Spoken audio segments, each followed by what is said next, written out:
Okay, should I read? Yes, please.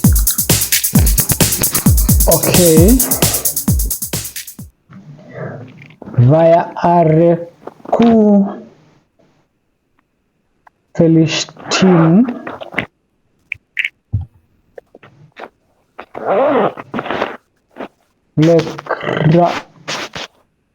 Lekrat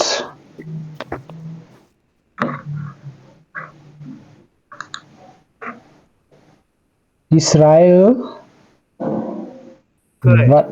Vatitos Good. Vatitosh. Hamil Hama Good. Vayanageth Israel Lifnei Felishtim Vayaku Vama'aracha. Very nice.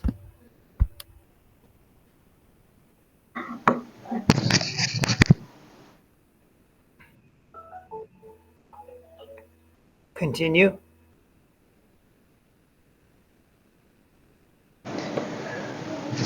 Basabe Good.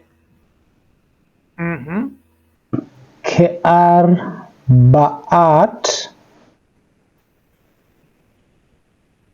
Alafim Ish. Nice. Let's find a few words in the dictionary. The process is to eliminate letters that are surrounding the shoresh, and once we have the shoresh, we can look it up in the dictionary. So we've learned that a vav at the beginning and a yud at the beginning are bits of grammar. The vav meaning and, also creating the past tense, and the yud being the sign of the future tense. So let's make those in blue. And does anybody remember what the u, the shuruk at the end, is a sign for?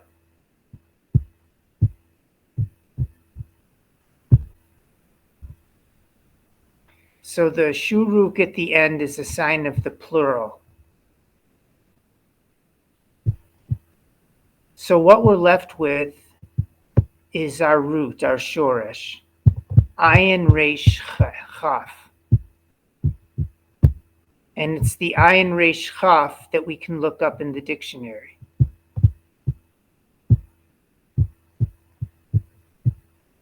And once again, we're using this Klein dictionary, the Klein Etymological Dictionary of Rabbinical Hebrew, of Hebrew from the Bible and Hebrew from the Mishnah and Talmud.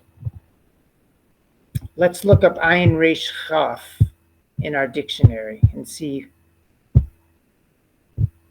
what we come up with.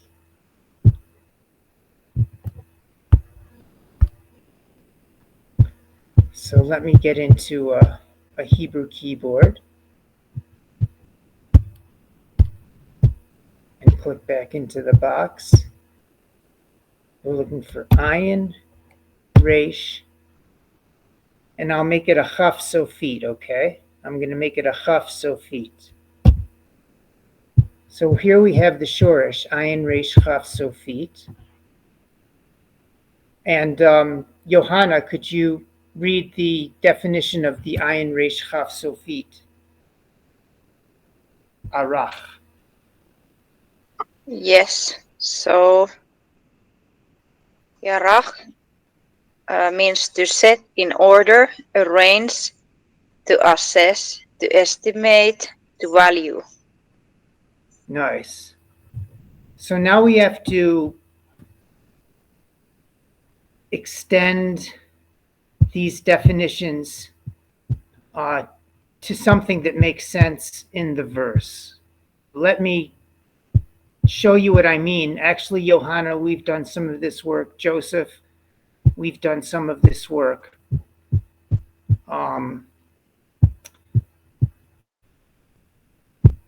Vaya'archu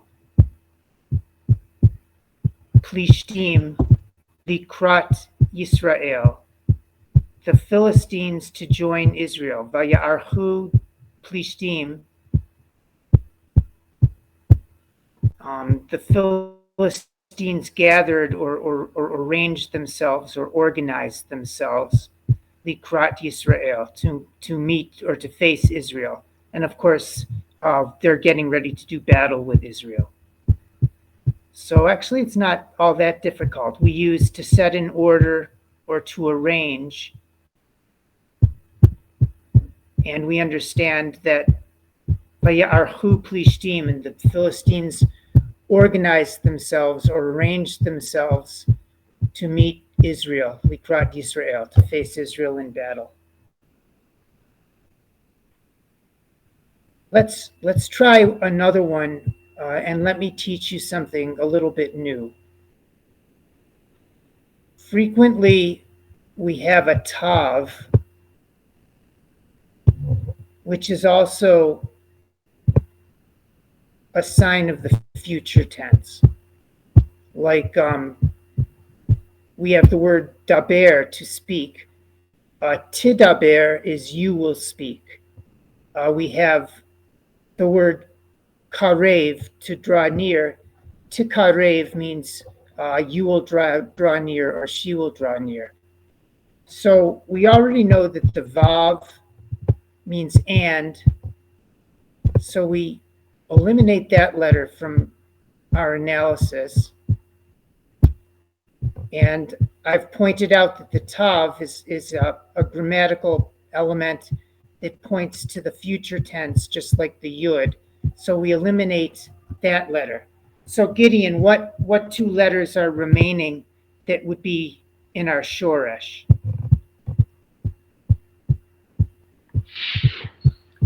We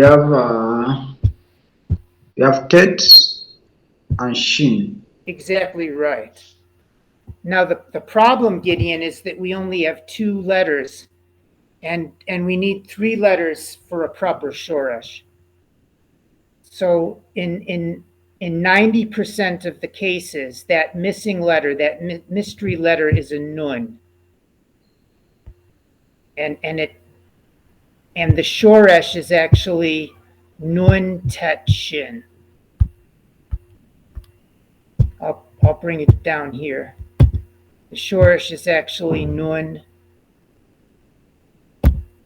tet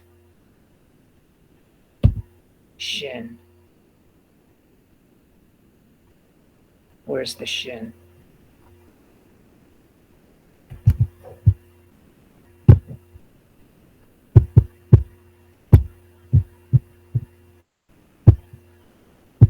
Natash. The nun is a frequent candidate for dropping out.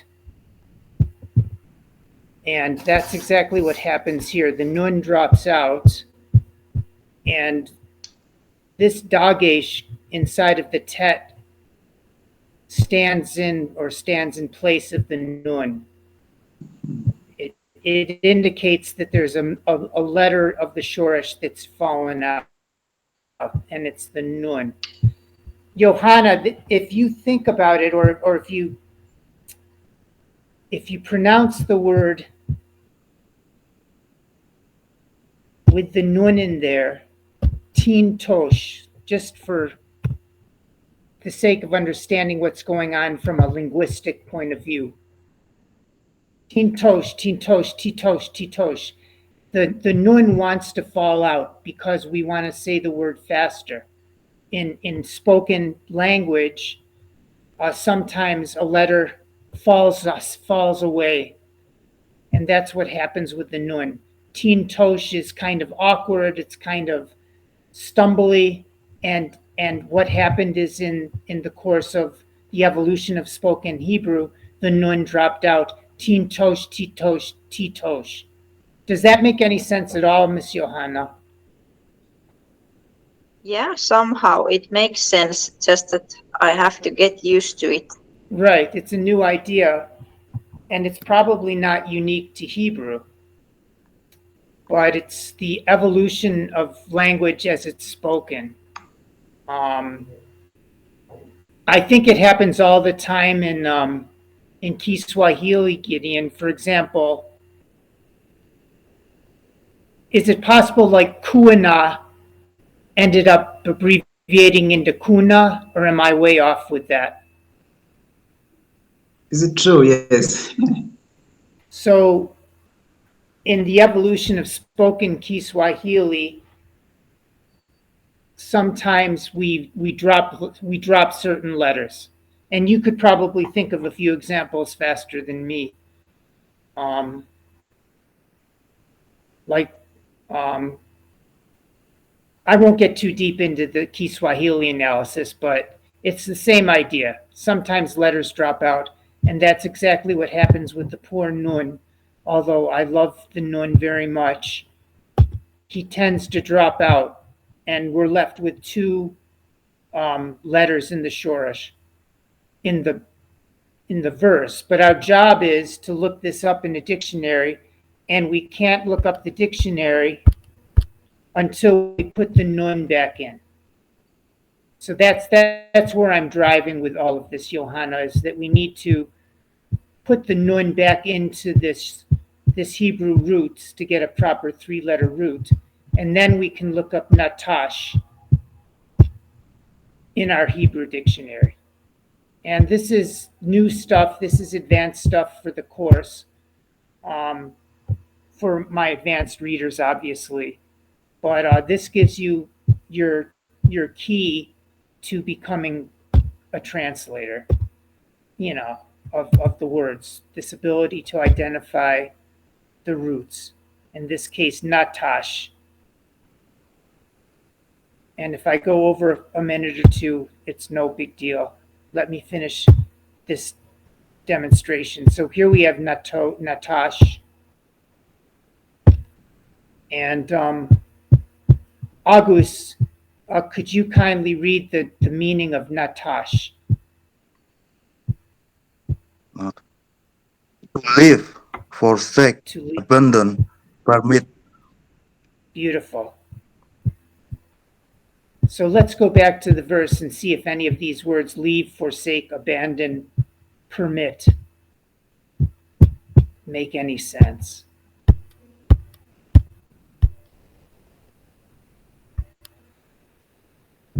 Vatitosh hamilchama. It's referring to Israel.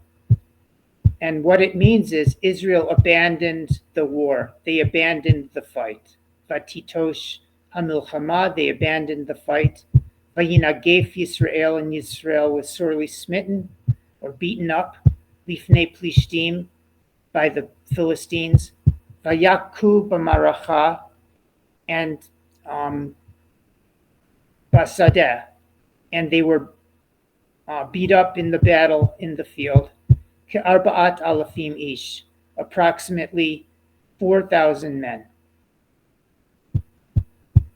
So again, this is the process of moving from just reading the Hebrew to being able to do some translation. So nice work, August, beautiful work. And we'll press on. We'll be into the blue level and do some exception pronunciations in the blue reader.